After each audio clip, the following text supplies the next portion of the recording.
বিজ্ঞ metropolitan magistrate Mohammad Monirul ইসলাম স্যারের আদালত ইবেলির এই রাসেল এবং শামীমা নাসরিন যারা আছেন তাদেরকে ৩ বছরের সশ্রম কারাদণ্ড সাথে ১০,০০০ টাকা জরিমানা অনাদায়ে ৩ মাসের বিনাশ্রম কারাদণ্ড প্রদান করেছে।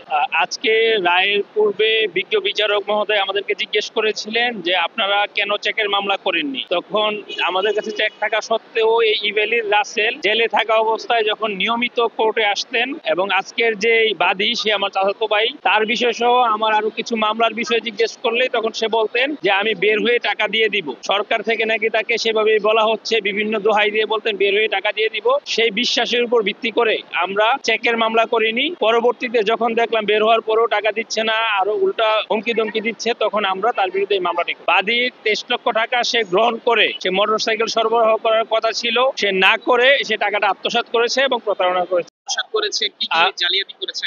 সবগুলোই মোটরসাইকেল ছিল বাদীর এবং বাদীর নিজের আত্মীয় স্বজনের জন্য, ভাই ব্রাদারের জন্য অনেকগুলো মোটরসাইকেল অর্ডার করেছিল।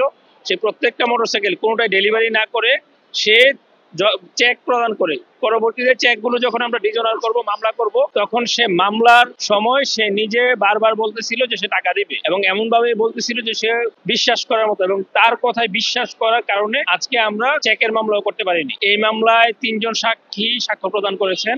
আসামিরা পলাতক, এবং দুঃখের বিষয় যে আজকে বিজ্ঞ আদালতের রায়ে আমরা সন্তুষ্ট, কিন্তু সন্তুষ্ট হওয়ার পরও আমরা একটা বিষয় নিয়ে চিন্তিত যে এই আসামির বিরুদ্ধে পূর্বেও অনেকগুলো মামলায় রায় হয়েছে, কিন্তু অদৃশ্য কোনো কারণে এই আসামি সারা বাংলাদেশে ব্যবসা করতেছে, তার ব্যবসা বাণিজ্য চলতেছে, সবকিছু চলে, সে ধরা খাচ্ছে না। এই আসামিকে না ধরার কারণে আমরা শঙ্কিত এই বিচার কতটুকু প্রতিফলিত হবে। আসলে এটা একটা লোভনীয় অফার ছিল, প্রতারণার অফার। তো তার সাথে যোগাযোগ করার পরে সে বলছিল যে টাকাগুলো দিয়ে দেবে, যার কারণে সে আমাকে চেক ডিজনারের মামলা দিতে না করছিল। কিন্তু পরবর্তীতে সময় আমি বুঝতে পারলাম যে না, সে আমার টাকা দিবে না।